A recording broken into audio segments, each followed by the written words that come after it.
Previously on Talk That Talk.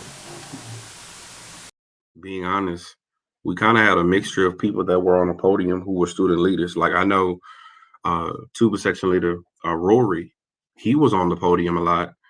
And then we had another guy, trombone player named Jerry. He wasn't a music major. Um, However, we had another guy, Christopher Mosley, who was a music major. So it honestly it depends on your program. But I think no one honestly said this. Some people are just ignorant to the fact of what a music major does too. Being honest, because if you say music major, a person be like, "Oh, what you do, Mary J. Blige?" Like, I mean, they don't understand that. We're taking 4 years of music theory, counterpoint if it's offered, so forth and so on. I do agree with what Mario said. If you're taking a band class outside of the traditional technical and pedagogy of teaching music, there's an administrative side of being a band director that honestly you literally learn by trial and error. And that's unfortunate. And you, for the most part, sometimes you end up messing up to actually learn, well, this is the right way.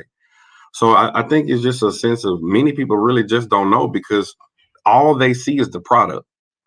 And that's some of the issue that we deal with. All they see is the product.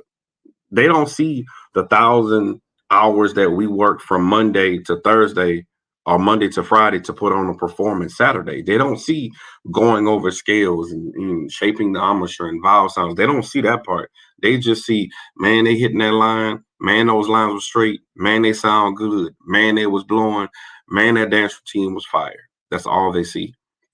Uh, and then thirdly, like I said, depending on where you go, are those band directors giving those music majors a real opportunity uh, for their programs to teach because they're going to transition and be doing that for the rest of their lives. So it just depends. I don't think we dismiss them, but I think non music majors really don't understand honestly what they go through. But I think the other part of that too, Quan, is this. I think another spot. I think Julian, correct me if I'm wrong. Where you're coming from is that you have school districts that will completely write off our graduates. Like they'll graduate from college, got a quality education, but because they went to certain schools, they don't get opportunity. They don't get taken seriously, and that happen. I've seen it happen in the city of Houston. Like it happens. And on so I think that ties back into the last question which we were talking about. I think it is all about where you go to school, right? Like in Virginia, where we from, Norfolk State doesn't have that stigma. If you went to Norfolk State, people know you had a great band experience. Like I Yep. saw in the comments, somebody was talking about James Perry. That's my rookie brother. Yep. We all grew up in the same city and grew up in the same type of environment. When we were in high school, we were taught high musicianship. Mr. Prentice, BB was not having that at Norcom.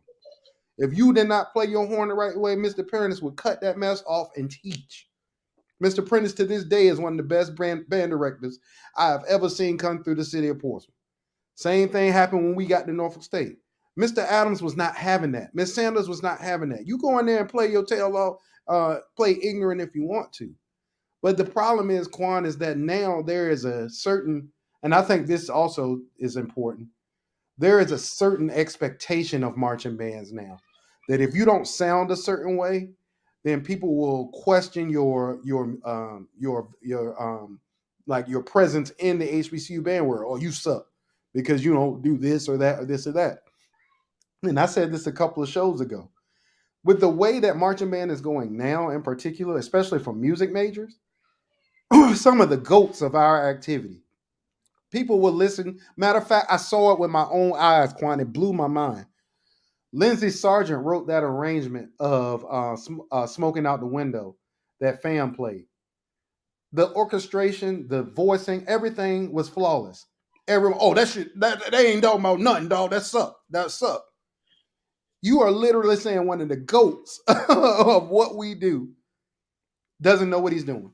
His arrangement sucks. Even though we were all singing "Praise is What I Do," "Total Praise," all them songs that he arranged then, but because the way he arranged then don't work with the way people want band to sound now.